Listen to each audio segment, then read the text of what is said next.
ఇంకా రేవతి వాళ్ళ బాబుని అపర్ణాదేవి అయితే తన ఇంటికి తీసుకొని వస్తూ ఉంటుంది. అలా వచ్చేసరికి ఇంకా ఆ బాబు అయితే కారు దిగ్గానే ఆహా! ఎంత పెద్దిల్లు అని అనుకొని ఇంట్లోకి అయితే వెళ్తాడు.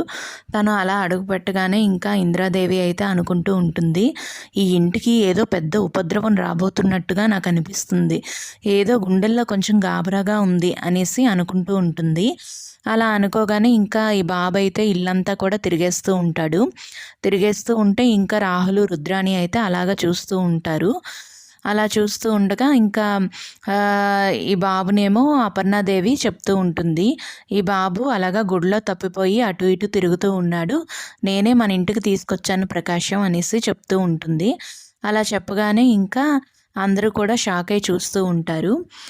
ఇంద్రాదేవి కూడా అక్కడ స్టెప్స్ మీద నిల్చొని షాక్ అయి చూస్తూ ఉంటుంది. ఇంకా స్వప్న అయితే అంటుంది, ఈ బాబుని నేను ఎక్కడో చూసినట్టుగా అనిపిస్తుంది అనేసి అంటుంది. అలా అనేసరికి ఇంకా రాజు, కావ్య అయితే షాక్ అయి చూస్తూ ఉంటారు. ఇంకా అప్పు కూడా అంటూ ఉంటుంది, అవునక్క నాకు కూడా ఏదో అనిపిస్తుంది, బాబుని నేను ఎక్కడో ముందర చూశాను అని అనిపిస్తుంది అనేసి అప్పు కూడా అంటుంది.